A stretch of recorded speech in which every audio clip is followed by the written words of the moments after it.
Bienvenue au Starter du jour pour bien démarrer sa journée. Aujourd'hui, laissez Dieu mener votre combat. La Bible nous dit ceci, ne vous inquiétez de rien, mais en toute chose, faites connaître vos besoins à Dieu par des prières et des supplications.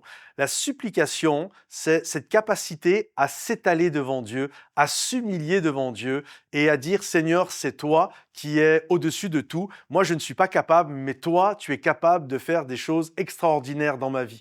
Et lorsque je comprends ça, je comprends que c'est Dieu qui mène le combat pour moi. En d'autres termes, c'est comme, j'aime beaucoup les échecs, je joue souvent aux échecs, et c'est comme si, en fait, en face de toi, le diable pense jouer contre toi, mais en fait, tu n'es pas son adversaire. L'adversaire du diable n'est pas Patrice Martorano. L'adversaire du diable, celui contre qui il est en train de jouer, c'est Jésus lui-même. C'est lui qui est l'adversaire du diable. Donc, c'est pourquoi il est important de laisser Dieu mener son combat et de faire connaître ses besoins par des supplications, c'est-à-dire déchirer son cœur. Je me souviens, il y a une quinzaine d'années de cela en arrière, on a fait notre premier jeûne et prière lorsque je suis arrivé comme pasteur à l'église Momentum et c'était particulier parce qu'aujourd'hui, nos jeûnes et prières, c'est les plus gros événements quasiment de l'église. L'église est pleine à craquer, on est obligé d'ouvrir d'autres salles. Ça arrive même parfois qu'il y a tellement de monde que les gens sont obligés de rentrer chez eux et de regarder le jeûne et prière sur YouTube tellement qu'il y a du monde.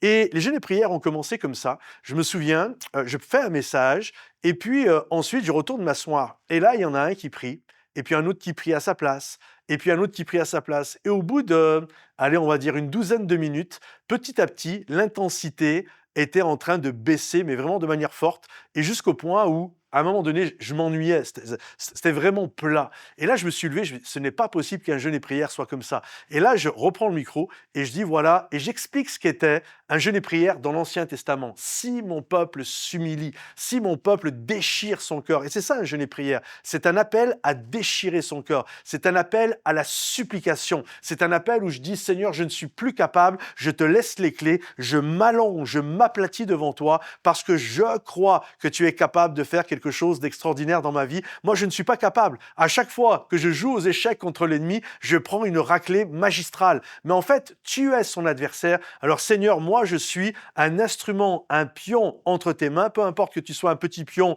que tu sois la reine ou que tu sois le fou, le cheval ou la tour. Mais Seigneur, c'est toi le roi des rois. C'est toi qui tiens toutes choses entre tes mains. C'est pourquoi je déchire mon cœur. Faites connaître à Dieu vraiment vos besoins par des supplications en déchirant votre cœur. Et notre Dieu va envahir, la paix de Dieu va envahir ton cœur. Que le Seigneur te bénisse, que le Seigneur t'encourage. Si vraiment tu es béni à travers tout ce que nous faisons, pense à t'abonner à notre chaîne, pense à liker, partager, commenter. Et à bientôt les amis. Bye bye.